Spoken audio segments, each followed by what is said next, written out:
Last part में हमने देखा था कि मास्टर होंग और मास्टर ली शैन डीप स्लीप में चले गए थे, जिसके बाद मैक्स मास्टर ली शैन का आखिरी मैसेज उनकी बेटी तक पहुंचा देता है और वापस अपने घर आ जाता है। अब आगे तो इस पार्ट की शुरुआत में हम मैक्स को उसके घर पे देखते हैं, जहां वो उदास बैठा हुआ था क्योंकि अब मास्टर होंग और मास्टर ली शैन डीप स्लीप में चले गए थे, जिसकी वजह से इंसानों को बचाने की सारी जिम्मेवारी मैक्स पर आ गई थी। लेकिन उसे समझ नहीं आ रहा था कि वो क्या करे। तभी उसे इमोशनली सपोर्ट करने के लिए ईवा वहां आ जाती है और अपना अल्ट्रासाउंड दिखाते हुए मैक्स से कहती है कि डॉक्टर्स ने कहा है कि हमारे बेबीज बहुत ही हेल्दी है। तभी उस अल्ट्रासाउंड को देखकर मैक्स को याद आने लगता है कि गोल्डन हॉर्न बेहेमोथ भी तो एक बेबी ही है। तभी मैक्स को एक आइडिया आता है, जिसके बाद वो अपने प्लेन में बैठकर मून पर चला जाता है, जहां वो बबाता से कहता है कि तुमने मुझे कहा था कि एक स्पीशीज की सोल असल में उसके अंदर का एनर्जी सोर्स होता है और हाल ही में गोल्डन हॉर्न बेहेमोथ के वाइटल्स बहुत ही कम हो गए थे, तो क्या उसकी सोल भी वीक हो गई होगी। ये सुन के बबाता मैक्स से कहती है कि हाँ, उसकी सोल पहले से तो कमजोर हो गई होगी, लेकिन इतनी भी कमजोर नहीं कि तुम यानी एक स्टार ट्रैवलर लेवल स्टेज 3 का वॉरियर उसे हरा सके। इस पे मैक्स बबाता से कहता है कि गोल्डन हॉर्न बेहेमोथ एक बच्चा है, जिसकी वजह से उसकी सोल यानी उसका एनर्जी सोर्स छोटा होगा। ऊपर से उस पे उस लेजर से बहुत देर तक अटैक किया गया था। साथ ही मास्टर होंग और मास्टर ली शैन ने भी उसे कड़ी टक्कर दी थी, जिसके कारण उसकी सोल बहुत ज्यादा डैमेज होगी। ये सुन के बबाता मैक्स से पूछती है कि तुम कहना क्या चाहते हो। इस पे मैक्स कहता है कि क्योंकि मैं एक स्पिरिचुअल मास्टर हूँ, इसलिए मैं किसी की सोल पर डायरेक्टली भी अटैक कर सकता हूँ। ये सुन के बबाता मैक्स से कहती है कि कहीं तुम मीटियोइड स्टार का सीक्रेट मेथड वॉइड पगोड़ा इस्तेमाल करने की तो नहीं सोच रहे, जिसके बारे में मैंने तुम्हें पहले बताया था। इस पे मैक्स हाँ करता है। तो बबाता मैक्स से कहती है कि तुम्हें ऐसा नहीं करना चाहिए। तुम जैसे स्टार ट्रैवल लेवल के वॉरियर का वॉइड पगोड़ा मेथड इस्तेमाल करने से गोल्डन हॉर्न बेहेमोथ नहीं मरेगा। इस पे मैक्स कहता है कि अगर हम उस अटैक को 6 गुना कर दे तब भी नहीं। ये सुन के बबाता मैक्स से कहती है कि तुम सोच क्या रहे हो, मैं इसकी परमिशन नहीं दे सकती। मैं तुम्हारा इंतजार 50,000 साल से कर रही थी ताकि तुम मीटियोइड स्टार के नए वारिस बन जाओ, इसलिए मैं तुम्हें मरने नहीं दे सकती। बबाता ऐसा इसलिए कहती है क्योंकि वॉइड पगोड़ा मेथड बहुत खतरनाक था, जिससे मैक्स की जान भी जा सकती थी।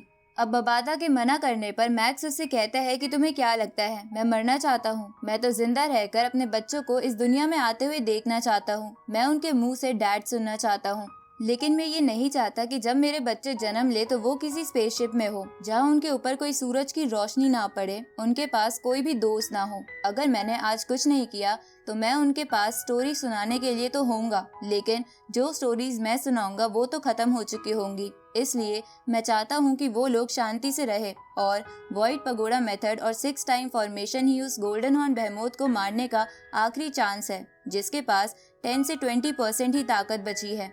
ये सुन के बबाता मैक्स से कहती है कि तुम्हें 6 टाइम फॉर्मेशन बनाने के लिए 5 स्टार ट्रैवल लेवल के वॉरियर्स चाहिए होंगे, जो अपनी सोल को सेक्रीफाइस करने के लिए तैयार हो और अपनी पावर तुम्हें देना चाहे, तभी तुम उस मेथड का इस्तेमाल कर पाओगे। लेकिन उस मेथड से तुम्हारी सोल बहुत ज्यादा डैमेज हो जाएगी, इसलिए अगर मैं इस प्लान के लिए मान भी जाऊँ तो तुम्हें क्या कोई ऐसा मिलेगा जो अपनी सोल को सेक्रीफाइस करने के लिए तैयार हो जाए। इस पे मैक्स कहता है कि हमारे पास कोई रास्ता नहीं है, हमें कोशिश करके ही देखनी होगी। ये सुन के बबाता मैक्स से कहती है कि उस मेथड के इस्तेमाल करने के बाद एक इमोर्टल लेवल का वॉरियर भी बहुत मुश्किल से रिकवर हो पाता है। तभी मैक्स बबाता को रोकते हुए उससे कहता है कि याद करो, तुमने मुझे पहले कहा था कि एक स्टार ट्रैवलर लेवल वॉरियर की अहमियत इस यूनिवर्स में कुछ भी नहीं है। इसलिए क्या भरोसा अगर मैं अपनी फैमिली और कुछ लोगों को स्पेस शटल से किसी और प्लेनेट पर ले गया तो कोई दूसरा मॉन्स्टर या बीस्ट हमें नहीं मार देगा और वो लोग पृथ्वी के अलावा किसी और प्लेनेट पर सुकून की जिंदगी बिता पाएंगे। ये सुन के बबाता कहती है कि तुम सही कह रहे हो, आम ह्यूमंस का सिर्फ एक स्टार ट्रैवल लेवल के वॉरियर के साथ इस यूनिवर्स में ट्रैवल करना बिल्कुल भी सेफ नहीं है। तभी मैक्स कहता है कि ऊपर से अगर मैं एक डरपोक की तरह अभी अपनी जान बचाने के लिए छुप जाऊं तो क्या आगे चलकर मैं मीटियोइड स्टार का वारिस बनने के लायक रहूंगा। इसलिए मैं खुद को बचाने का पूरा ट्राई करूंगा, पर मुझे इस प्लान के एग्जीक्यूशन में तुम्हारी भी मदद चाहिए। तो बबाता इसके लिए मान जाती है, जिसके बाद वो मैक्स से कहती है कि 6 टाइम फॉर्मेशन बनाने के लिए हमें जितने ताकतवर स्टार ट्रैवल लेवल के वॉरियर्स मिलेंगे वो अटैक उतना ही ताकतवर बनेगा, लेकिन उन सभी लोगों को ये सब अपनी इच्छा से करना होगा। क्योंकि अगर कोई एक भी पीछे हटा या लड़ने लगा तो सब बर्बाद हो जाएगा। इस पे मैक्स कहता है कि मुझे इसकी कोई परवाह नहीं, तुम बस सभी स्टार ट्रैवलर लेवल वॉरियर्स को ये मैसेज भिजवा दो कि मेरे पास उस बेहमोत को हराने का एक सीक्रेट मेथड है, लेकिन मुझे उसके लिए 5 स्टार ट्रैवल वॉरियर्स की जरूरत है जो अपनी सोल्स को सेक्रीफाइस कर सके। अब अबाता ये मैसेज सब जगह भेज देती है, जिसके बाद मैक्स से कहती है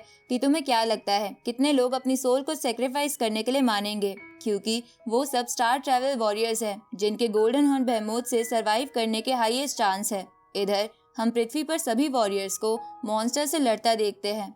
तभी उनमें से सभी स्टार ट्रैवल वॉरियर्स को मैक्स का मैसेज मिल जाता है, जिसे देखने के बाद एक एक कर सभी वॉरियर्स एक्सेप्ट करने लगते हैं, जिनमें मो हेंडरसन, एल्डर यी साइड, कमांडर, एल्डर फियोना और बाकी वॉरियर्स भी थे।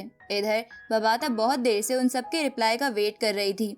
उसी वक्त उसे लगातार एक एक कर वॉरियर्स के एक्सेप्टेंस वाले रिप्लाई मिलने लगते हैं और धीरे धीरे ये अमाउंट बढ़ती ही जाती है, जिसे मैक्स भी देखकर हैरान था। तभी बबाता कहती है कि मैं सोचती थी कि अर्थ के ह्यूमंस बहुत ही कमजोर हैं, लेकिन मुझे नहीं पता था कि ये सब इतने पागल हैं, क्योंकि out of 81 star traveller warriors में से 62 वॉरियर्स इस प्लान के लिए मान गए हैं, जिनमें से कुछ तो मैक्स के ठीक बाद वाले वॉरियर्स भी हैं। अब मैक्स बबाता से कहता है कि इन सब की पावर्स के अकॉर्डिंग तुम इनमें से सबसे बेस्ट 5 वॉरियर्स को चुन लो। इसके बाद मैक्स वापस अपने घर पर चला जाता है। आगे हम एल्डर सोकोलोव को देखते हैं जो अपनी बेटी से आखिरी बार मिलने के लिए आते हैं, जहां वो गेट के बाहर से अपनी बेटी से कहते हैं कि क्या तुम आखिरी बार अपने फादर को नहीं देखना चाहती, क्योंकि मैं पैसिफिक ओशन में मॉन्स्टर से लड़ने जा रहा हूँ। पर उनकी बेटी बाहर नहीं आती क्योंकि वो इस सिचुएशन को फेस करने से डर रही थी। तो एल्डर सोकोलोव वहाँ से चले जाते हैं, जिसके बाद वो लड़की गेट खोलती है और अपने फादर की वाइन बॉटल वहाँ देखकर जोर जोर से रोने लगती है। इधर हम मो हेंडरसन को देखते हैं जो अपनी वाइफ के लिए एक आखिरी स्पेशल डिनर की प्लानिंग कर रहा था। तभी उसकी वाइफ वहां आ जाती है और उसे गले लगाकर रोने लगती है, क्योंकि उसे सब कुछ पता चल गया था। इस तरफ हम मिस्टर सिंह की फैमिली को देखते हैं, जो लोग भी रोते रोते मिस्टर सिंह को अलविदा कर देते हैं। दूसरी तरफ एल्डर यी साइड अकेले एक अंधेरे कमरे में बैठे थे, क्योंकि शायद उनका अपना कोई भी नहीं था। इधर कमांडर स्ट्रीट कैट्स को खाना देने आते हैं, क्योंकि अक्सर वो ऐसा करते थे, जिसके बाद वो अपनी बेटी को इस बारे में बता देते हैं और उसे कहते हैं कि तुम्हें एक अच्छी सोल्जर बनना। तो ये सुन के उनकी बेटी के भी आंखों में आंसू आ जाते हैं। इस तरफ मैक्स देखता है कि बबाता ने 5 वॉरियर्स को चुन लिया है, जो मो हेंडरसन, एल्डर यी साइड, एल्डर सोकोलोव, कमांडर और मिस्टर सिंह थे। आगे मैक्स भी निकलने की तैयारी करने लगता है, जहां वो अपने भाई से कहता है कि मॉम और डैड की अच्छे से केयर करना, जिसके बाद वो ईवा को गले लगा लेता है। तो ईवा मैक्स से कहती है कि मैं और हमारे बच्चे तुम्हारा इंतजार करेंगे। तभी मैक्स अपने मन में अपने बच्चों से कहता है कि शायद मैं तुम्हें देखने के लिए वापस ना लौट सकूं, पर मैं तुम्हें इतना बताना चाहता हूं कि मैं तुमसे बहुत प्यार करता हूं। आगे मैक्स सभी वॉरियर्स के साथ एक स्पेसशिप में आ जाता है, जो स्पेसशिप समुद्र के ऊपर थी। अब मैक्स उन सबसे कहता है कि हम यहाँ अपना प्लान स्टार्ट कर सकते हैं, क्योंकि आसपास के समुद्र में कोई भी नहीं है और गोल्डन हॉर्न बेहमोत भी यहाँ से 1200 मीटर दूर है। इस तरफ ये न्यूज अनाउंस कर दी जाती है कि मैक्स के साथ बाकी 5 वॉरियर्स इंसानों को बचाने के लिए आखिरी कोशिश करने वाले हैं, लेकिन इनमें उनकी जान जा सकती है, इसलिए हम उन सबको हमेशा याद करेंगे। इधर मैक्स उस स्पेसशिप को उस बड़ी वाली स्पेसशिप के पास ले आता है और इसी के साथ ये पार्ट यहीं खत्म होता है। गाइस, ये सॉलिड स्टार सीजन 3 का आखिरी एपिसोड था और इसका नेक्स्ट सीजन जल्दी आ जाएगा। तब तक आप हमारे चैनल की बाकी सीरीज देख सकते हो। साथ ही चैनल को सब्सक्राइब करना ना भूलें और ज्यादा से ज्यादा कमेंट करके इस चैनल की रीच वापस लाएं।